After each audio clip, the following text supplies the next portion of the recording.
Olá, sejam muito bem-vindos ao podcast Sustentabilidade Brasil. E hoje eu estou aqui com o meu companheiro de bancada, professor César Albenis. Bem-vindo aqui novamente para a gente bater papo, né? Que é um grande bate-papo. Com certeza, Fernanda. Estamos aí para mais um podcast sobre sustentabilidade e hoje recebendo uma pessoa fantástica, Mirela, que é do Instituto Marca, né, da empresa Marca Ambiental, vai estar conosco aqui trocando um bom bate-papo, falando do trabalho, né, que ela realiza lá no Instituto Marca. Seja bem-vinda. Isso aí, seja bem-vinda. Obrigada, Mirela. gente. Eu super agradeço aqui o convite, me sinto muito lisonjeada de trocar um pouquinho com vocês sobre a minha experiência, falar um pouco, né, do trabalho que a gente executa hoje aqui no estado do Espírito Santo. A gente também já ultrapassou um pouco a fronteira, né? Estamos no Nordeste também, enfim. E o Instituto vem atuando aí em todas as frentes da empresa, né? Nós somos o braço socioambiental da empresa, então a gente está em todas as unidades que a marca hoje está. Só para a gente situar, né, quem está ouvindo a gente, assistindo a gente, o que é a marca ambiental e o que é o Instituto Perfeito. Marca Ambiental? Perfeito. A marca, por coincidência, esse mês a gente está fazendo 30 anos, né, de operação do primeiro aterro sanitário privado do Espírito Santo, né? Então a gente tem uma longa caminhada, né? A gente entrou nesse cenário trazendo a oportunidade da destinação correta dos resíduos e uma época, em 1995, uma época que poucos municípios tinham onde destinar seus resíduos de forma correta, né? A maioria dos municípios brasileiros destinavam isso a lixões, não que essa realidade tenha evoluído a lixão zero. Hoje a gente ainda tem 40% dos municípios brasileiros, quase 40%, 38%, destinando seus resíduos de forma inadequada. E quando, em 1995, e eu participei desse processo desde o início, né, a gente escolheu uma área para fazer o aterro sanitário, e eu tinha meus dois diretores muito vislumbraram muito esse processo, trouxeram essa tecnologia aqui. Para você ter ideia, o órgão ambiental não tinha nem equipe para licenciar esse tipo de empreendimento, né? Sendo que o Espírito Santo já tinha aterro controlado, mas a maioria dos municípios era destinação a lixões. E o interessante é que a gente fez um processo para atender o município de Cariacica, porque a gente, na época, trabalhava com o município de Cariacica, mas o nosso primeiro cliente foi o município de Vitória, porque Vitória saía do lixão de São Pedro, né? E o local que na época eles estavam destinando foi embargado e Vitória não tinha para onde mandar os resíduos. É uma ilha, né? Exatamente. Então, o São Pedro já tinha atingido assim, o ápice, né, de destinação ali correta, um movimento muito grande naquela época. A gente teve, né, o documentário O Lugar de Toda Pobreza, né, vocês devem lembrar, e que trouxe, inclusive, o Papa ao Espírito Santo, foi este documentário, né? Então, nós chegamos nesse ápice e a alternativa naquele momento de destinação correta era um aterro sanitário, e o nosso aterro tinha acabado de ser licenciado.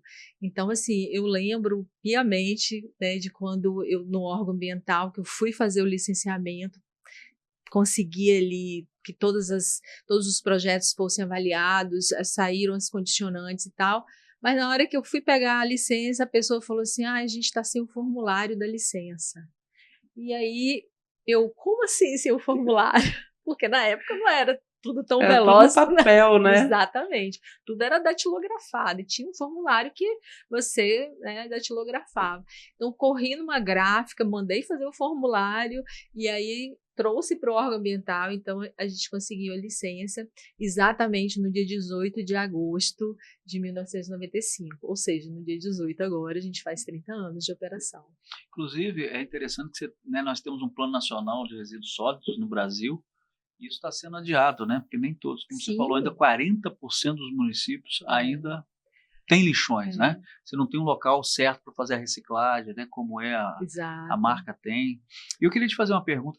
Vocês recolhem os resíduos sólidos de algumas cidades, mas outras também destinam para vocês, mesmo que vocês não recolham Sim, os a resíduos? gente, inclusive, a maioria das cidades trazem os resíduos, né? Às vezes, tem cidades que, como Vitória, a gente está trabalhando do transbordo até a destinação. Mas o maior business da marca é fazer a destinação final.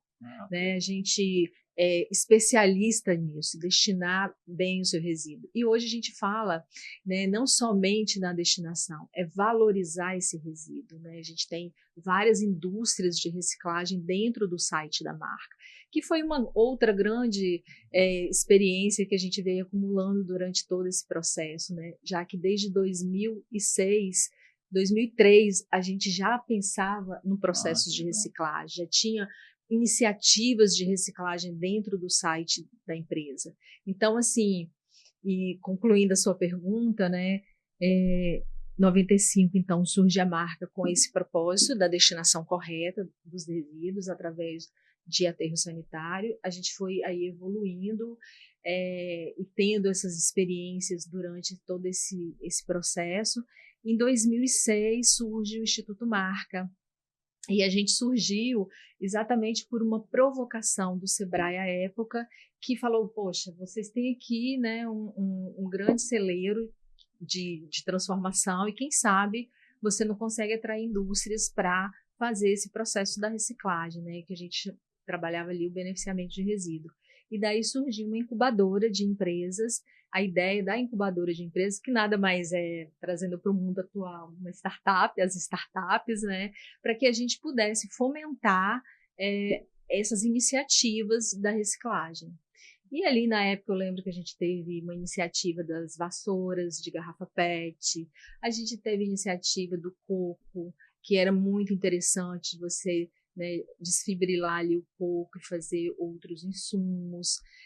A gente teve o óleo de cozinha, né, que continua até hoje, né? Desde 2006. Fazer sabão. Fazia biocombustível. E essas iniciativas foram tomando corpo, mas chegou um determinado momento que você chegava com a iniciativa e olhava para a marca assim, você vai financiar a minha iniciativa? Né? E aí a gente ficou no centro desse processo. E era complicado, você tinha que receber uma boa ideia e nem sempre essa boa ideia tinha lastros para fazer um financiamento e construir a sua boa ideia. O que é diferente você ter uma boa ideia de fazer um aplicativo, que é você e o computador. Quando você traz isso para a indústria, você tem que ter você, o computador, a indústria funcionando, equipamentos, né, uma série de outros atributos, que fica muito mais caro. E daí esse movimento foi enfraquecendo, porque a gente recebia grandes iniciativas, mas pequenas iniciativas, que às vezes num processo de fazer ali da viabilidade econômica, não tinha recurso para se manter. Né, você precisava ter empreendimentos viáveis economicamente. Tem muita coisa da reciclagem que a gente fala assim, isso poderia reciclar, mas ninguém pensa como poderia reciclar, se isso economicamente né, é viável, porque ninguém vai entrar num negócio que não vai te trazer alguma lucratividade. E daí, quando chegou a pandemia, em 2014 a gente teve aquela grande crise econômica, o Instituto praticamente foi extinto.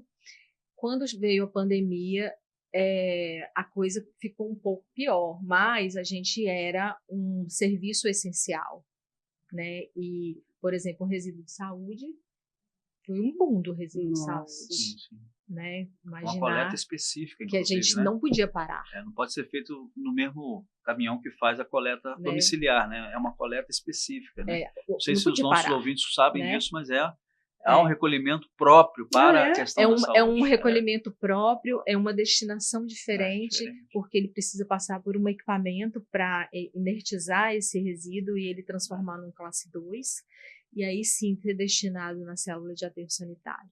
Então, a gente passou pela pandemia, e na pandemia, essa ideia, já que a gente estava ali né, num processo latente de trazer muitas inovações para o nosso site, vamos remodelar esse processo aqui do nosso parque de ecoindústrias, né?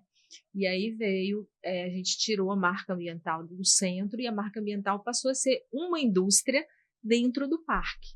Que legal. Entende? E aí a gente criou o selo do Parque de Ecoindústrias e a gente começou a fomentar em muitas indústrias. Lógico que a Política Nacional em 2010 impulsionou muito o nosso mercado e as oportunidades também, porque se a gente tem hoje, dentro da nossa estrutura, da nossa visão de negócio, fazer com que o Brasil tenha a destinação adequada nos seus municípios, né? Ou seja, exterminar os lixões, é um assunto que é de muito interesse da marca. A gente, quando foi para o Nordeste, ali em Itabuna, que é onde está entre Itabuna e Ilhéus, está o aterro sanitário, a gente não tinha, do Espírito Santo até aquela localidade, nenhum aterro sanitário. Né? Esses municípios todos são lixões. E aí, lá especificamente, começamos por Itabuna, aí depois veio Ilhéus, Tacaré, né? E outras pequenas cidades da região. Hoje são 13. Aqui em Vitória são 22. Então, a gente trouxe um modelo de negócio também diferente, sabe? Não é cada município com seu aterro sanitário. A gente mostrou que era possível fazer um consórcio privado. E centralizar, né? Centralizar. Agora, o que é um aterro sanitário, assim, né? Bom, porque ali, como que o lixo é jogado, como que o lixo é reciclado, Perfeito. enfim.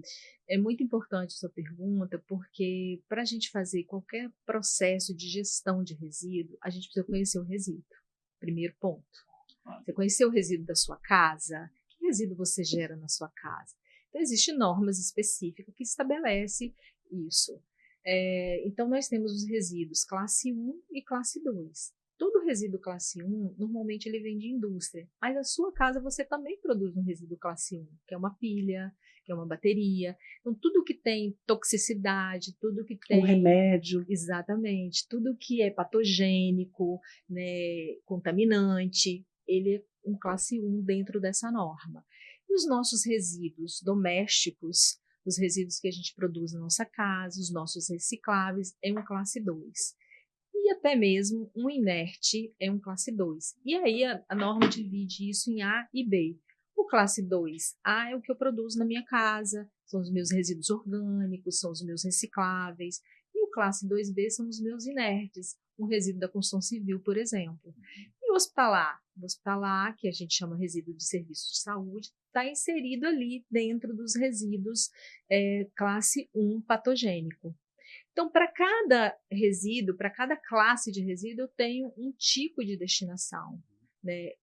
A destinação para o classe 1 ou é um aterro sanitário, ou é um aterro industrial, ou é uma blendagem, ou é uma incineração, vai depender muito da tipologia daquele resíduo. Já para um classe 2, né, A, que é o resíduo que eu produzo na minha residência, existe várias indicações. Existe a indicação ali para reciclagem, existe a indicação para compostagem e existe a indicação para o aterro sanitário. Entretanto, no aterro sanitário eu tenho uma oportunidade que é gerar energia. Por quê? Quando a gente faz o aterro é nada mais, nada menos do que uma área específica licenciada para isso, com distanciamento do lençol freático, que é uma obra de engenharia. Eu vou preparar essa obra com camadas, né, de terra, e depois eu vou ter uma manta de impermeabilização, que vai impermeabilizar toda essa área, uma manta de polietileno, e depois eu vou colocar os drenos, porque o resíduo orgânico, quando ele se decompõe, ele gera água, né? Essa água a gente chama de chorume, né? Então ele vai gerar esse percolado, e eu tenho os gases também. Então, eu vou gerar os gases, que aí sim vai ter os drenos verticais. Metano, tem vários gases, tem vários gases inflamáveis, né? Esses gases que eu posso transformá-los em energia. Então, o metano é em torno de uma fração de 50 a 50 e poucos % é produzido desse gás, é o metano, né? E o chorume eu também tenho que tratar.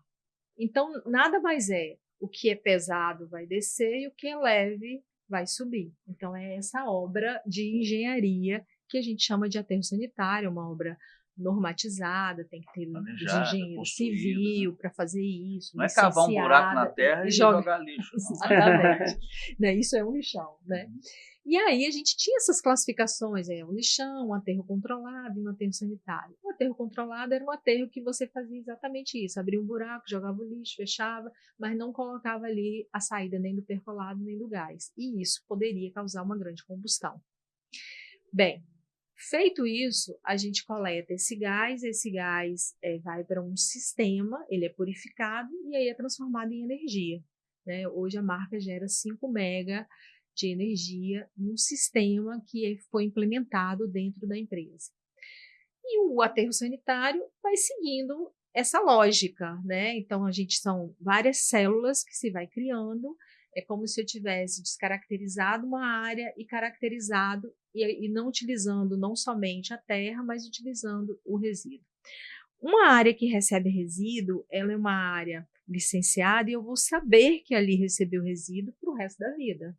Então, quando essa área for, né, permitida fazer outro tipo de empreendimento, que você pode, tanto que várias ecoindústrias da marca são construídas sobre áreas que já recebeu resíduo, você tem ali já caracterizado, porque aquilo ali foi licenciado.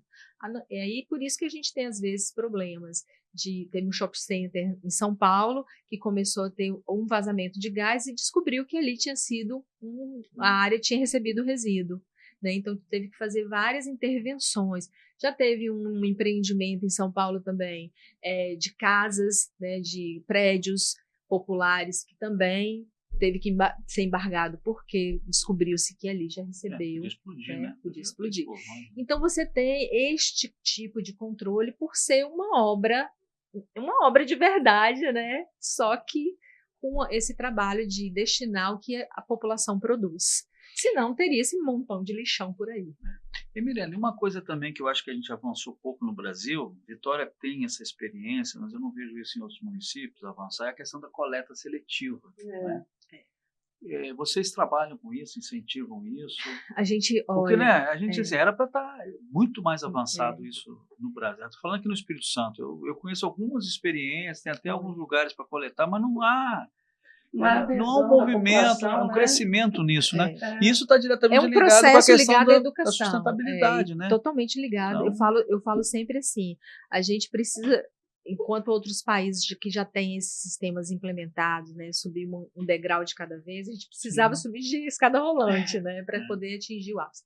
Mas assim, no meu ponto de vista, quando você faz uma pesquisa, a gente tem um panorama uma pesquisa que sai anual, que é o panorama dos resíduos no Brasil, você vê que a maioria das cidades, ela coloca lá que ela tem iniciativas de reciclagem, né, de coleta seletiva. Porque a reciclagem de fato vai acontecer se o lixo for seletivado. Né? Tem aquelas caixinhas coloridas, né, que ninguém sabe se muito o bem resíduo o que for seletivado. Né? A preocupação, lógico, para mim, a preocupação deve vir sempre do consumidor. O consumidor, se cobrasse mais, quem sabe a gente teria mais respostas sobre isso. Mas vou trazer aqui para a nossa realidade, né, do Espírito Santo. Vitória, por exemplo, tem muitas iniciativas. Vitória tem as cooperativas, Vitória tem os pontos que a gente chama de ecopontos, que são pontos voluntários, né, de destinação final. Vitória tem hoje um trabalho intensivo nos condomínios. Os condomínios de entrada. Tudo no sentido de você fazer esse sistema acontecer. Mas é diferente quando você fala assim, porta a porta, que é hoje o nosso lixo. Entretanto, uma coleta seletiva porta a porta, segundo estudos, ela é 3 vezes mais cara do que uma coleta normal. Porque na coleta normal, eu tenho um compactador, um caminhão compactador, que vai compactando ali, vai cabendo mais lixo, e eu vou conseguindo fazer esse rastreio ali nas regiões que eu estou trabalhando. Então, aqui em Vitória tem uma frota que coleta todos os bairros e aí leva para uma unidade que fica em São Pedro, essa unidade transborda para um caminhão e esse caminhão vai para a destinação final. Então, você vê que é um processo complexo, porque quando você coloca o seu lixinho na sua porta, você não sabe o que acontece com ele. A gente fala pouco sobre este assunto. Apesar, né, a gente tem um programa de educação ambiental grande de falar hoje nas escolas muito sobre isso, e estatisticamente também o lixo é a forma mais fácil de se educar uma criança, né? Por ali é mais fácil fazer educação ambiental, eu vou sempre falar do resíduo. E daí, essa coleta seletiva fica nessa coisa do custo, sabe, de como a gente vai fazer isso, se a adesão da população na segregação, na fonte geradora, isso era muito importante. A gente tem em outros países a taxa de lixo. Aqui no Brasil, a gente ainda é muito incipiente nisso, apesar de ter já regulamentada que os municípios devem cobrar da municipalidade a taxa do resíduo. Só que isso ainda não aconteceu de fato. Por quê? O que os municípios alegam? A gente não tem dinheiro para fazer essa coleta seletiva acontecer dessa forma, para ela ser mais eficiente. Né? Então, a gente fica nesses nichos dos ecopontos, que a população às vezes nem respeita, joga animal morto, joga coisas que não deveriam jogar. Móveis, né? Resto de obra, uma série de coisas, se aproveita ali daquela situação, porque ela não tem nenhuma obrigatoriedade de separar seu resíduo. Ela não paga nada, ela paga sim no IPTU, mas se fosse uma taxa separada, talvez a gente teria o cuidado que a gente tem com a energia, com a água, sabe? Porque faz parte, né, da sua vida diária produzir, precisar da energia, precisar da água e produzir resíduo. A gente já acorda produzindo resíduo. Gente, eu fico impressionado tanto de resíduo que a gente faz por dia, mesmo sem querer. E uma coisa que me chama a atenção também, eu acho que além da população, as próprias empresas também elas tinham que implementar, por exemplo, você vai no supermercado, aí você pega o morango, né, para fazer morango do amor. Pega lá, aí já tá no plástico com aquele isopor.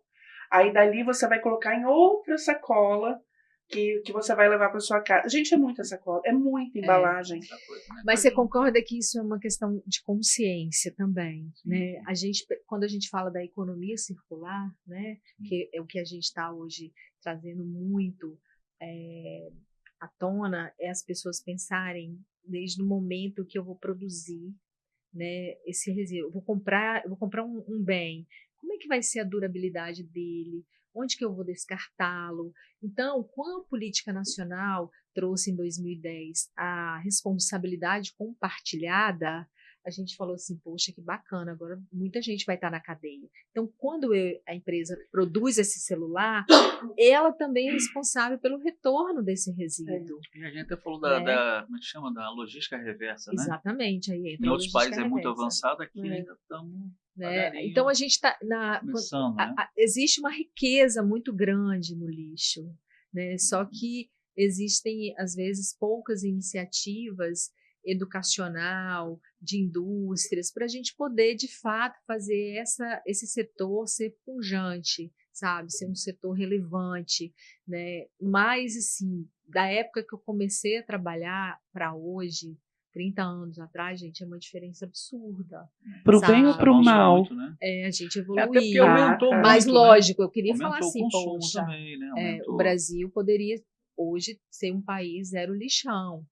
Não, né? Nesse ponto é verdade. Nesse ponto, né? A gente está falando ali da COP, onde vai ocorrer a COP, né? X quilômetros da onde vai ocorrer, tem um lixão de Belém. Enfim, o que eu penso é que faltou políticas públicas? Não faltou.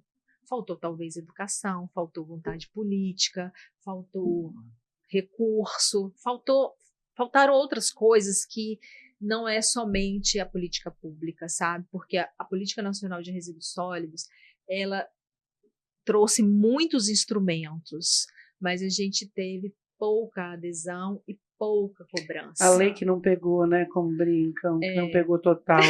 Não avançou, né? Está sendo, inclusive, houve vários prazos, né, que já foram quebrados. Primeiro prazo, 2014, 2012, depois 2014. Aí falaram que não tinha recurso, que não tinha aquilo, e vai prorrogando. Sempre tem uma emendazinha que vai ali. Entendeu? Ao invés de fazer, a gente vai protelando e nem todo mundo faz. Mas eu queria colocar um outro sujeito aí nessa mesa, Porque assim, no tempo da minha mãe, eu lembro, a minha mãe ela tem travessas que ela ganhou de casamento. Ela tinha potes de vidro que ela tinha há 30 anos.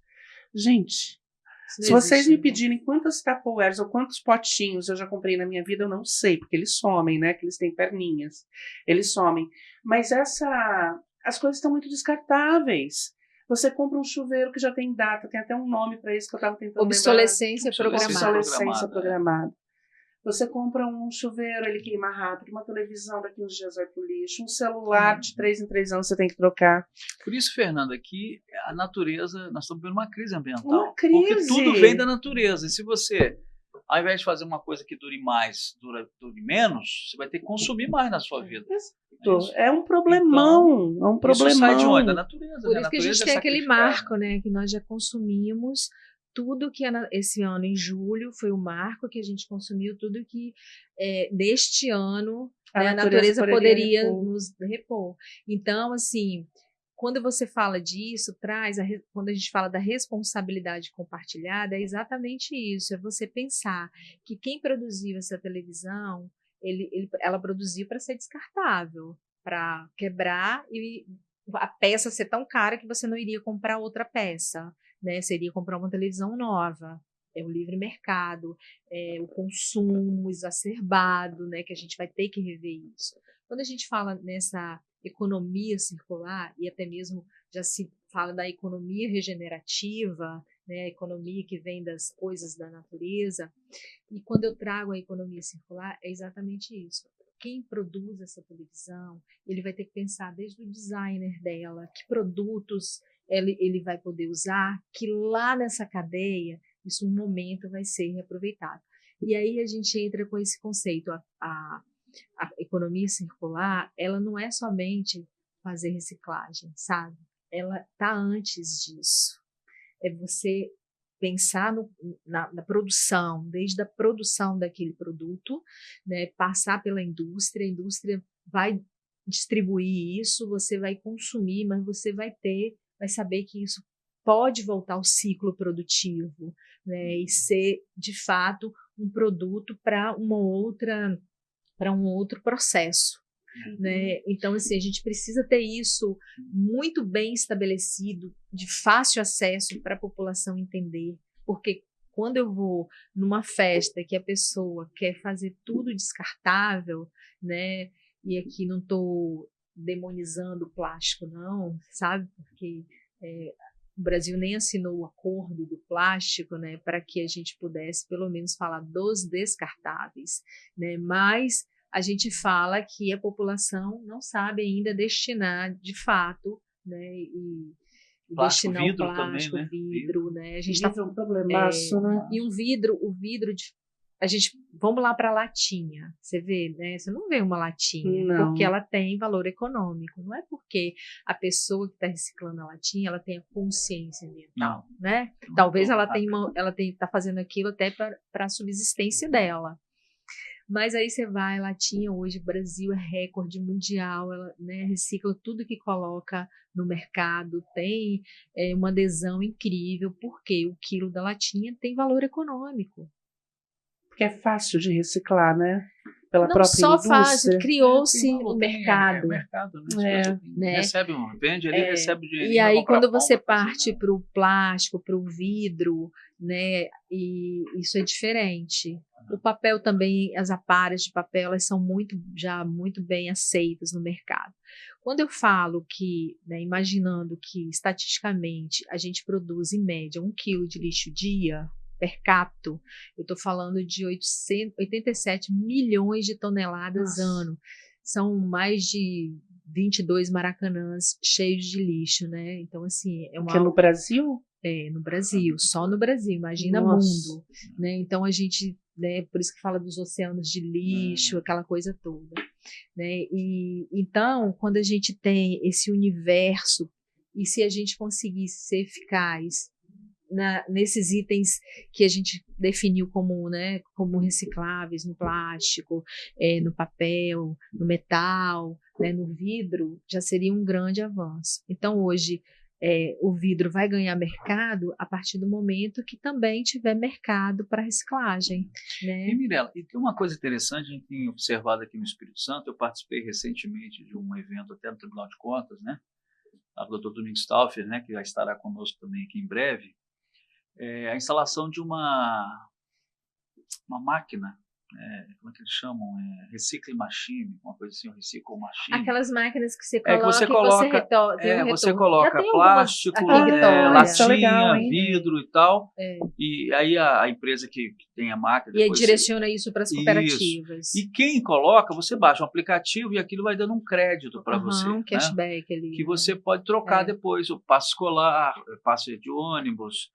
Isso na Europa já é muito usado. Muito interessante, né? talvez. Né? É uma saída, o problema mas é que você tem que fazer isso numa não escala resolve, grande. exatamente, né? isso não resolve. A gente tem alguns pontos aqui, né? Tem um As projeto tampinhas já. também, o Banespa agora começou com tampinhas para até... Causa animal. Parceria com não sei, um local aí que recebe animais, faz A gente também tem eles na marca sabem, isso. Nossa, eles fazem um trabalho maravilhoso. Na marca a gente faz também um projeto das tampinhas junto com uma ONG chamada Vira-Lata Vira Luxo. Isso aí, essa mesma. E aí essas tampinhas contribuem, não resolve o problema, né? Porque o plástico talvez ainda tenha um valor econômico ainda baixo, mas não resolve o problema. E outra coisa também, quando você tem indústria local, é diferente do que você não tem indústria local que transforma aquele resíduo, né?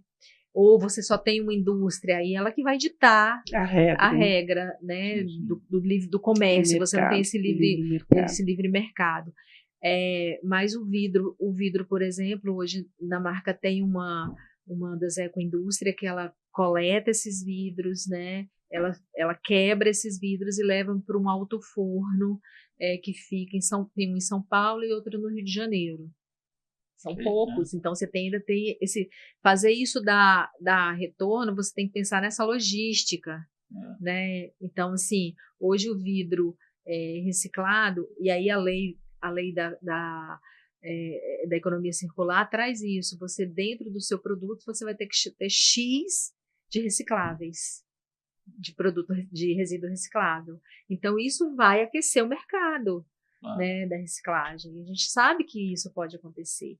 Então, quando eu pego assim, eu falo que 40% dos resíduos ainda são destinados incorretamente.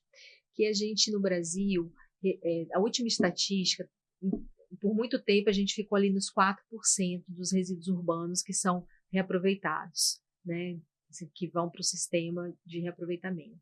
Mas se eu pego na individualidade esses resíduos, o que uma indústria produz, o que consegue se segregar de fato, né, no caso da latinha, aí você tem cifras diferentes, sendo que a gente tem a meta de 30%. Né? Então, por exemplo, a indústria do papel, a política nacional trouxe isso. Então, você coloca o papel no mercado, você vai ter que fazer com que esse papel, você vai ter que provar para mim que esse papel tem alguma destinação do que você jogou fora, né? Então, em torno aí de 30% é retornado. Então, eu estou trabalhando ali na individualidade, né? Então, você tem o resíduo, ele é um tema riquíssimo, né? A gente tem uma infinidade de assuntos para falar sobre. E a gente quase não pensa nisso, né, Fernanda? É uma coisa, né, que a gente faz corriqueiramente e não... Para onde que vai a garrafa PET, a caixinha de leite, a latinha e outras lá? Porque tem isso também, a nossa alimentação muito industrializada, né? Onde vai esse monte de coisa? E aí, quanto mais industrializado uma cidade, um país, um estado, mais resíduo aquela população produz. Haja vista que os Estados Unidos em média 2,5 kg per capita. Nossa. Né? Então, é muita coisa. Então, assim, trazendo essa cifra, né, para o Brasil lógico, no Nordeste a gente tem um pouco menos de 1 quilo, no Sul a gente tem um pouco mais, na região Sudeste em torno de 1,2. Então, assim, é muita gente produzindo resíduo o tempo todo, né? E se você na sua casa tiver um resíduo, um recipiente para o seu orgânico, né? E os resíduos de banheiro e essas coisas, e tiver um recipiente para o seu reciclável, você vai observar o quanto de reciclável você coloca ali. E aí sim que a gente entra, né? Enquanto uma indústria da reciclagem, uma indústria da valorização de resíduo, né? Quando a marca traz esse conceito da valorização, você pode mostrar que você tem, de fato, a destinação correta, mas você tem a possibilidade. Então, lá eu vou encontrar indústria que vai transformar pneu, que é sensacional, tudo do pneu, né? Pode ser reaproveitado. Eu vou ter indústria que vai trabalhar com óleo de cozinha, com eletroeletrônico, né? Eu vou ter indústria que vai trabalhar com óleo BPF, eu vou ter indústria que vai trabalhar só com embalagens, descomissionamento de plataforma de petróleo, enfim, você vai ter várias possibilidades. Óbvio que a gente tem uma cifra grande que vai para o aterro sanitário, mas o que vai, imagina, quanto mais orgânico eu tiver indo separadamente, eu vou ter uma produção de gás também melhor, né? E hoje já se fala até em mineralizar os aterros, né? Você fazer todo um processo para retirar ali naquela região que foi plástico, que foi vidro, que não se decompôs. Então, assim... Limpar o aterro, né? É uma história para pensar aí para o futuro. Agora, você deve estar muito, né? Você deve estar muito antenado com o que está acontecendo no mundo. E qual iniciativa está te enchendo os olhos, assim, essa da mineralização, da limpeza é uma, certamente, mas quais você outras? Eu acho que tem iniciativas hoje que me preocupam, que eu falaria assim, cara, isso tem que acontecer muito rapidamente, é a limpeza dos oceanos, porque a gente está falando aqui do microplástico, e que já se mostrou, né, e eu falo sempre, há evidências, né, são fatos e dados que já foi encontrado microplástico no ser humano, né? No cordão umbilical, eu li uma reportagem. No cérebro, enfim, gente. Então, assim, é hora de virar um jogo. A gente está falando aí, né, de COP30, a gente está falando de ODS. Ai, gente, às vezes tenho medo da gente já ter chegado no ponto de não retorno, sabe? Então, mas é por isso que os cientistas já estão falando, né, que nós temos que mitigar e tal, mas nós já fizemos muita coisa, estragamos demais já, né? Então, nós precisamos urgentemente, a humanidade precisa, né, se posicionar e reverter alguns processos. E assim, não adianta jogar para um, para outro. É uma ação coletiva, todo mundo tem que estar dentro dessa nossa casa comum, ação, né, que é o planeta. Deixa eu te perguntar, Mirela, vamos uma questão do Instituto, que eu acho que é importante. Claro. Porque tudo que a gente está falando aqui, Mirela, os nossos, né, ouvintes aí vão estar divulgando isso para muita gente, e principalmente para chegar nas escolas, né? Eu como educador, eu penso sempre que a educação é um grande... É a forma da gente preparar as novas gerações, né? Porque nós estamos aqui vivendo, temos que fazer o que a gente puder fazer, mas temos que pensar, né? Inclusive a ideia da sustentabilidade é pensar para gerações futuras, né? O que nós vamos deixar para os nossos filhos? Que legado, né? Que legado, né? E não deixar ninguém para trás, como é o lema da agenda. E agora vamos ter aqui a COP30 em Belém, né? Menos de 100 dias, estaremos lá, inclusive o Instituto estará lá para acompanhar e debater os temas da questão das mudanças climáticas. E o Instituto Marca tem um trabalho muito forte, né, ligado à questão social e à questão educacional. Eu queria que você falasse um pouco, Mirela, para a gente, então, porque eu não acredito, enquanto a gente não fizer um bom trabalho na educação, levar esse tema para a educação, que é um tema transversal, a gente não vai conseguir, né, eu sempre digo assim, no trabalho que a gente trabalha, nosso foco principal no Instituto está no ODS 4, que é a educação, porque eu digo sempre assim, a educação abre porta e ilumina caminho, isso é de fato, né? Quantos exemplos, né? Vou citar aqui, mas quantos bons exemplos a gente tem de transformação, de posição social, de gerações que, né, mudaram suas vidas por meio da educação. Então, não dá para nem enumerar. Então, quando a gente estruturou o Instituto, muito no sentido de disseminar as questões dos resíduos, né, de educar pelos resíduos. E uma das primeiras ações que a gente colocou para dentro do Instituto é o processo de visitas ao aterro sanitário. Então, a gente recebe, em média, 2 escolas por semana, né, que dá aí 1.000 e poucas pessoas por ano, e são escolas, exatamente para trabalhar o processo educacional, para a criança ver como que o resíduo é gerenciado, a importância, e tudo que eu falei aqui para vocês, a gente conceitua isso numa visita e mostra a prática.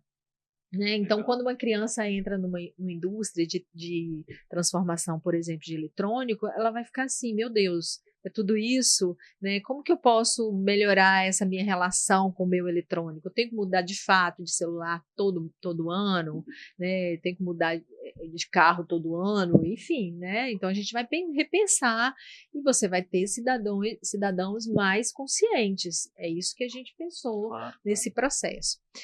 Bom, como o aterro sanitário funciona normalmente em áreas mais periféricas, porque, né, não cabe dentro de uma cidade, uma indústria dentro de uma cidade, e muita gente fala assim, aquele conceito do efeito NIMBY no meu quintal, não. Às vezes você não quer ter no seu quintal ali do lado da sua casa nenhuma recicladora, porque é lixo.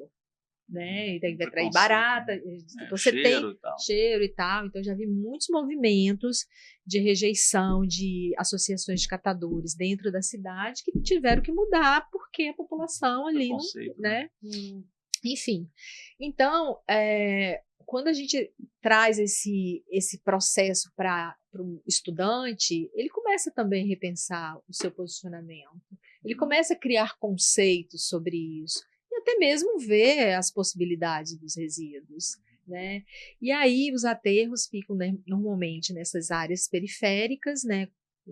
Nós estamos hoje em Cariacica, na época, né, há 30 anos atrás, ali era uma região deserta, não tinha indústria alguma. Hoje, com certeza, né, que ali já é uma região totalmente Região que Nova Rosa da Penha. Ali na BR-101, ali contorno, que a gente chama a rodovia do contorno, né? Então, provavelmente a gente não conseguiria mais, né, fazer um licenciamento daquela área ali. Hoje, né, falando hoje, porque é uma área que ficou totalmente industrializada. E aí tem esse bairro que fica margeia a marca, que é o bairro Nova Rosa da Penha. E assim, eu fico muito feliz quando eu olho para trás que eu tive essa grande iniciativa de ir ao bairro e verificar algum projeto que a gente pudesse agregar essas informações. E encontrei um projeto numa igreja, nem me lembro o nome desse projeto agora. E esse projeto era tipo menores que estudavam e o governo bancava esse contraturno deles. Eles recebiam para estudar. E eles tinham vários vertentes, ali estudava português, matemática, e tinha essa iniciativa da educação ambiental. E ali foi quando a gente começou a entender o que era aquele bairro, o que aquele bairro, sabe, poderia absorver de uma informação, por exemplo, indevida sobre o nosso empreendimento. Então, a gente precisava fazer educação ali. E aí a gente começou numa escola e lógico, eu participei da Rio 92, depois da Rio 95, depois da Rio Mais 20, e a gente ia vendo que tinha muitas iniciativas nas grandes indústrias, aqui mesmo, Vale, Celó, que tinha essa pegada da educação ambiental, sabe? E falei, não, a gente tem que construir assim, essa história aqui também. Né? Então, a gente criou o nosso Centro de Educação Ambiental, nós criamos alternativas de educação ambiental para levar para o bairro, aí tinha crianças que se envolviam, e até hoje nós temos iniciativas culturais, né? Então, eu tenho um coral, a gente tem um grupo de violão e teclado, nós temos uma escola que a gente leva a informação, que é a Escola Mais Verde, criamos um dicionário ecológico, e é legal que a professora fala, poxa, esse ano as crianças saíram daqui com um repertório ambiental. Né? Legal, né? Então, o dicionário ecológico trouxe, na letra A, a gente trabalhou a água, na letra B, a biodiversidade, coisas que eles não ouviriam falar, e en passant, talvez, ali na aula de ciências, sabe? E aí a gente levou isso para a aula de artes. Então, a gente trabalhava um tutorial, desenvolvia esse tutorial ali junto com as professoras, e as professoras educavam e eles representavam isso através do dicionário ecológico. Então, cada um recebeu um dicionário em branco, e a ideia era que no final do ano eles entregassem um dicionário preenchido. Legal, só né? com Iniciativa as interessante, questões né? ambientais. Deixa eu te perguntar, Miriam, porque os nossos ouvintes, quando for para o ar, vão querer saber como é que eu faço para escrever minha escola. É fácil? É um instituto? Como Não, né? a Porque gente tem é interessante o conhecer site da mesmo, né? marca tem agende uma visita. Eu fico triste em dizer que esse ano já está completa. E que bom, né? Que também, bom, né? Que bom. Que ruim, mas que bom. E aí a gente pode ofertar também para os municípios que a gente trabalha essas iniciativas, né?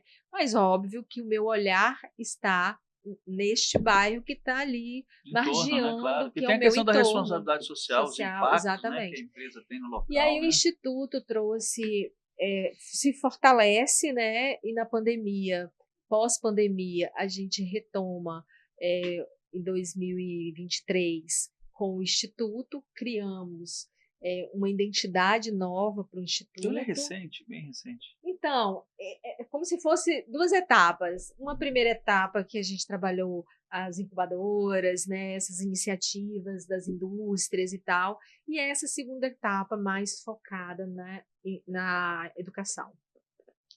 Na educação, na cultura, na música, no futebol. Então, a gente tem uma variedade. E é legal porque onde você chega, você vai identificar. Eu poderia chegar, por exemplo, lá em Ilhéus. Né? A gente poderia chegar, ter o aterro sanitário, ok, ponto final. Mas não, é decorrente de tudo isso, sabe? A gente quer ofertar porque a gente viu que o quanto é importante aqui, a gente também quer ofertar visitas lá. A gente também quer ter um centro de educação ambiental lá. Claro. Então, isso traz uma conotação diferente para o empreendimento. Porque quantos aterros sanitários existem que não têm essas iniciativas? Nossa, eu fiquei muito curiosa para visitar também. Vamos escrever. Né? Porque é tão interessante assim, você não imagina. Praticamente a gente apresenta o aterro todo dia, sabe? Apresenta a unidade todo dia. Porque sempre alguém quer conhecer. Que bom. Né? E quando a gente fala, então, olha, dia 12 agora, me ligou uma pessoa.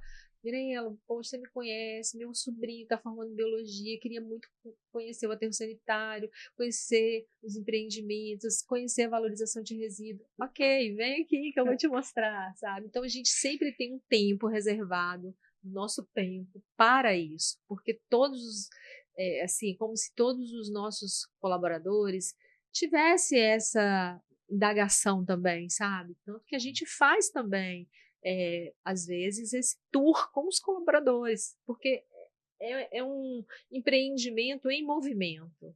Tem uma indústria diferente que chega, tem uma iniciativa diferente. Agora mesmo a gente está trabalhando com a ES Gás, né, para a captação do excedente, né, do gás do aterro para transformar isso em gás natural, enfim, jogar isso na rede da ES Gás. Então, assim, você vê que é uma gama de coisas, né? Tem o próprio crédito de carbono, né? Uma gama de informação, é muito rico, sabe? Mirela, mas é muito interessante, né? Eu queria que você comentasse um pouquinho, Mirela, já estamos aí com o tempo legal. E está sendo muito interessante. Já está convidada de novo, tá? Não, eu adorei com o certeza. assunto. Muitas informações, Muita coisas informação, interessantes, né? Que a gente Adoramos. não sabia. E a gente está aqui, é um espaço, né, Fernando, que a gente vai estar trazendo especialistas, tanto do poder público como da iniciativa privada e do terceiro setor também, para falar das suas experiências, né? Como é que essa questão da sustentabilidade está sendo realizada internamente e também em relação à sociedade. E eu queria que você comentasse, Mirela, também nós vamos estar divulgando aqui a questão da agenda da ONU, a Agenda 2030, né? Nós começamos o primeiro programa passado, né, falando sobre a agenda, né, das agendas que a ONU tem feito para o mundo, proposto para o mundo a partir de 2000, né, a primeira agenda, que foi a agenda dos 8 ODMs, Objetivos de Desenvolvimento do Milênio, e em 2015, né, até 2030, a agenda dos ODS, os Objetivos de Desenvolvimento Sustentável, que são os 17. Né? 18. 17 da ONU, e nós criamos o G20, né, social, o 18º, né, exatamente. que trata a questão étnico-racial.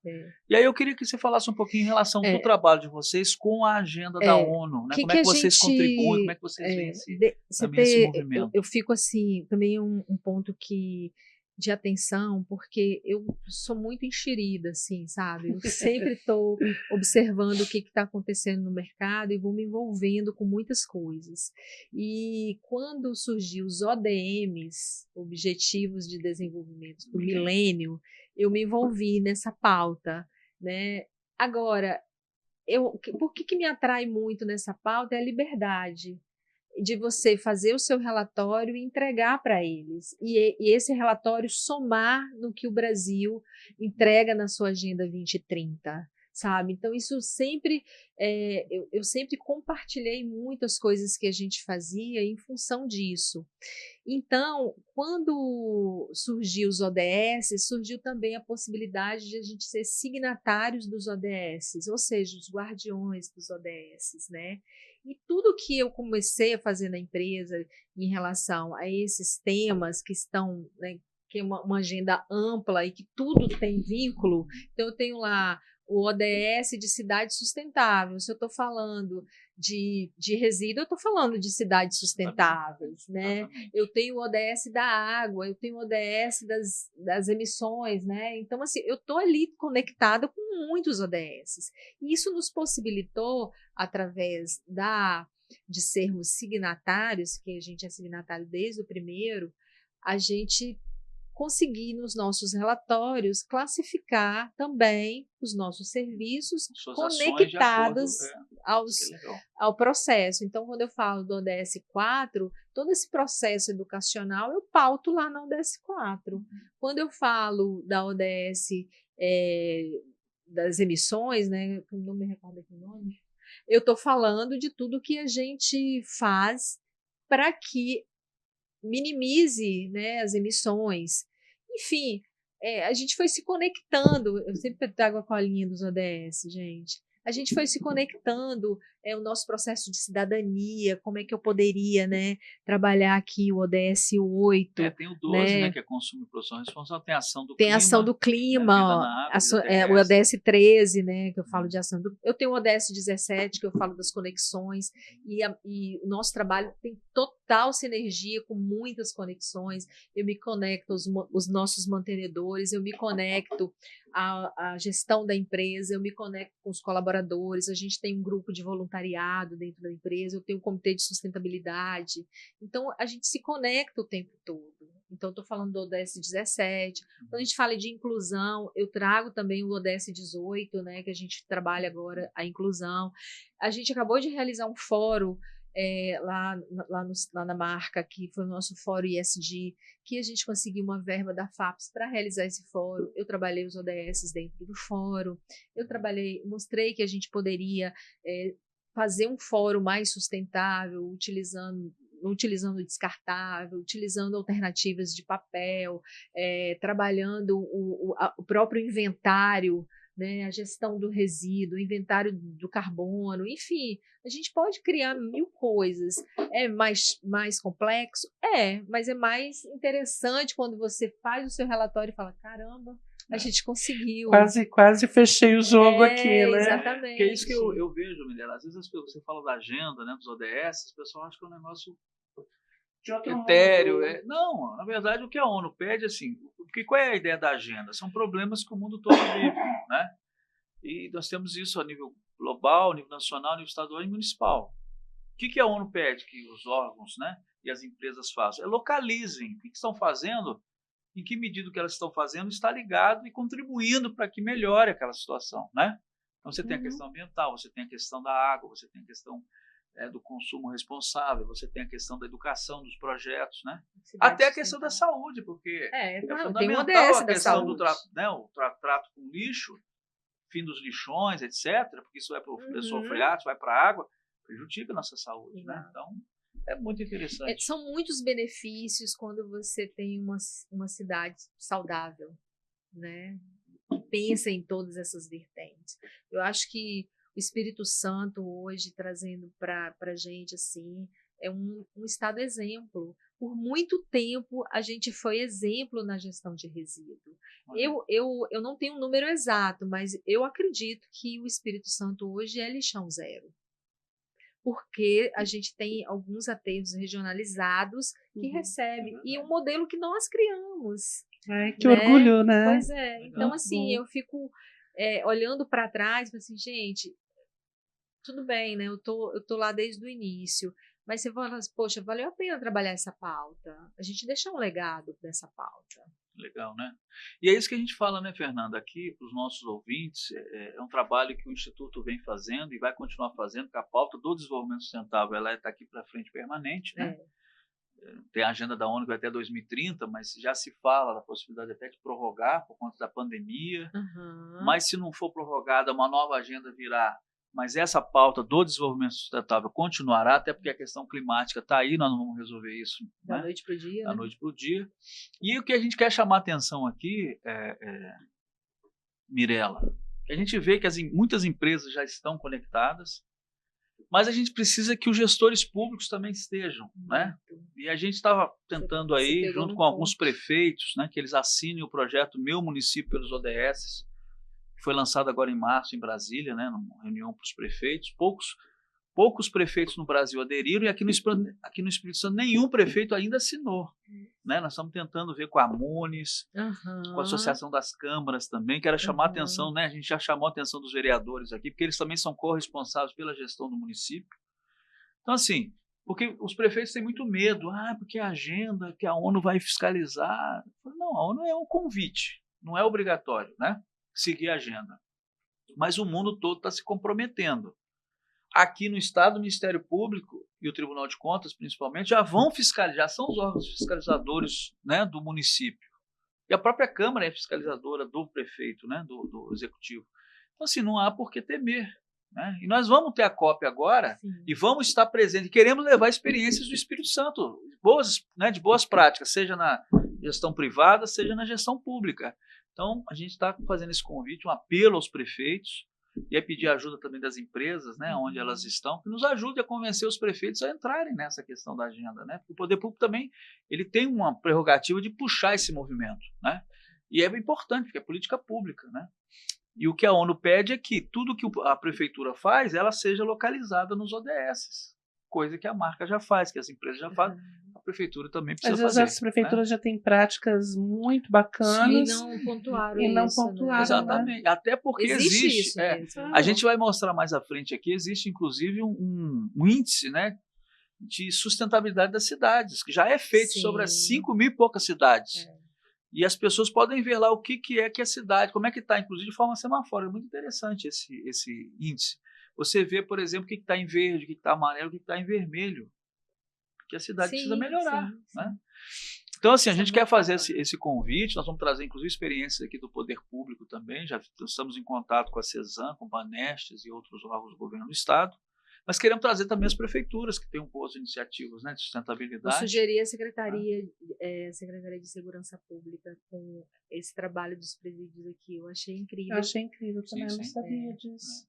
Interessante. Achei muito legal. E aí, Mirela, a gente quer voltar a conversar com vocês. A gente tem um projeto aqui do nosso instituto, que é um projeto que a gente está chamando de Educação para a Sustentabilidade, né, onde a gente quer levar também para as secretarias municipais de educação essa discussão da agenda, né, apresentar aos professores, capacitar os professores e desenvolver projetos, né, que a gente possa, inclusive, premiar, ao final, de boas práticas para formar essa geração futura já nessa perspectiva, né? Com certeza. E a marca tem sido uma empresa aí que, pela sua experiência, né, pelo que a gente acompanha, tem contribuído para isso. Mas a gente precisa ampliar, né? Quanto mais pessoas, melhor nesse movimento. Eu acredito muito dessa força, sabe? E quando a gente instaura ali, ou se associa a um projeto, por exemplo, de esporte, beleza, a gente está apoiando um projeto de esporte, mas junto a esse projeto a gente leva um calendário, né, de ações mensais que aquelas crianças vão ter oportunidade de estar participando.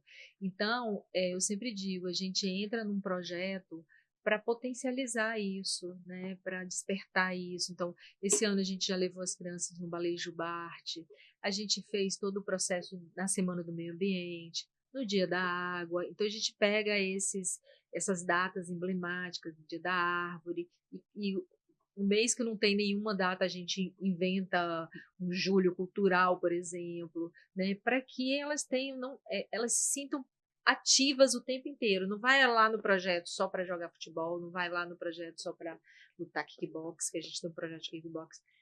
Elas precisam estar interagindo com outros temas. E isso faz realmente muita diferença nesse processo educacional de você estimular esse cidadão a pensar um pouco no futuro dele, sabe? Pensar um pouco como que ele vai chegar lá e como o mundo vai chegar lá. Né? Que mundo ele vai encontrar. Exatamente. E eu queria só para fechar, Fernanda, que Mirella falasse um pouquinho da perspectiva que ela tem para a COP30, né? Nós vamos estar falando muito sobre a COP30 aqui, né? Para acompanhar essa conferência da questão climática que vai acontecer no Brasil em novembro. Sei que Mirella vai participar, né?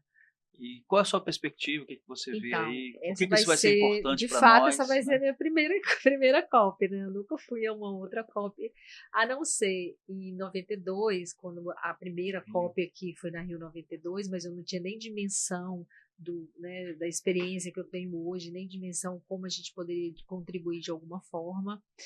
E assim, individualmente eu tenho uma grande perspectiva. Olhando na questão mercadológica, eu tenho muitas preocupações do que vai rolar lá em Belém, né? Como é que a gente vai encontrar Belém, né? Eu não conheço Belém, mas a gente está acompanhando o que a mídia traz em relação a esse processo.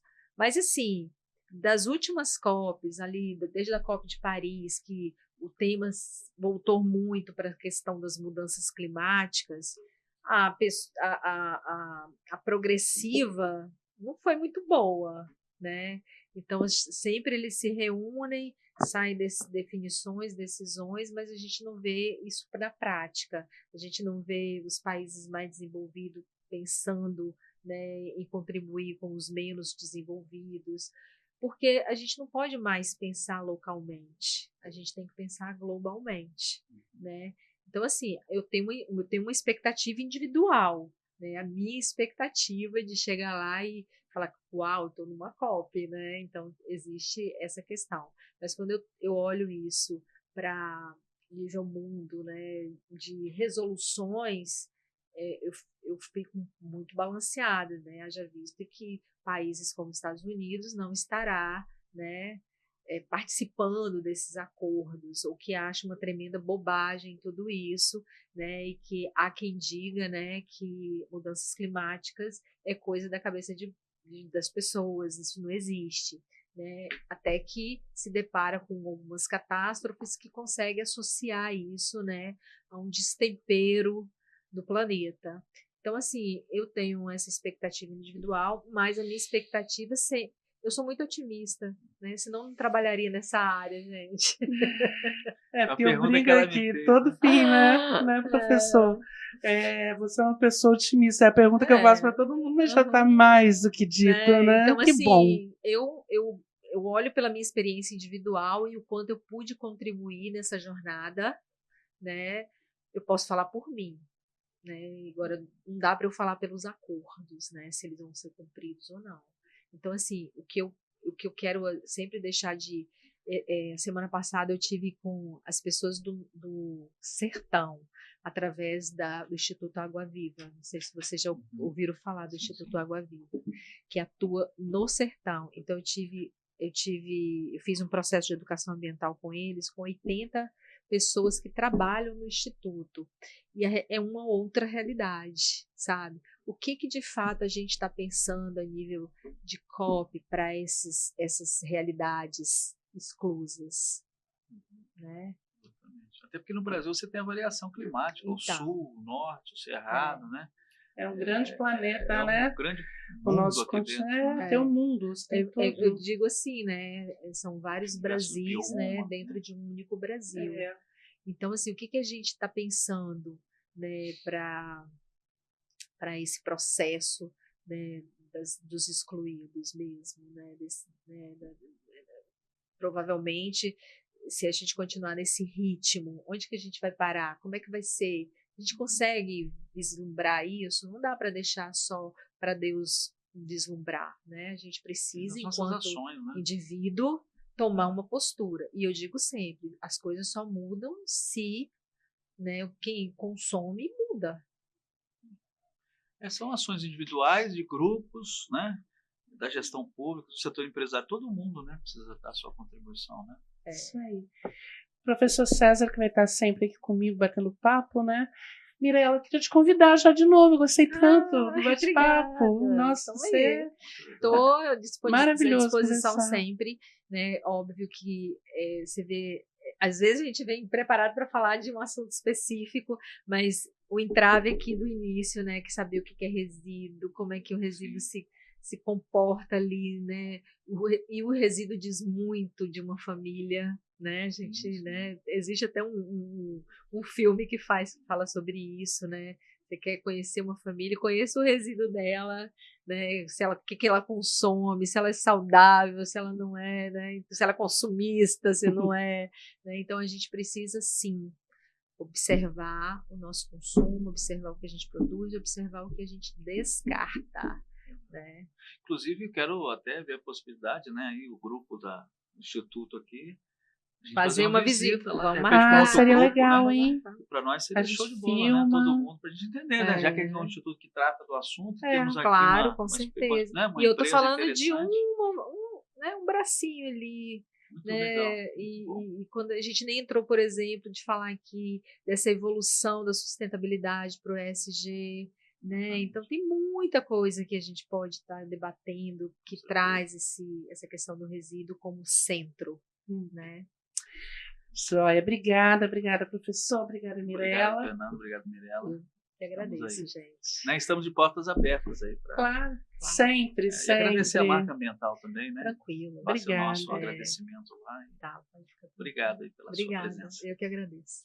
E a vocês que acompanharam a gente até aqui, nosso muito obrigado. Até a próxima.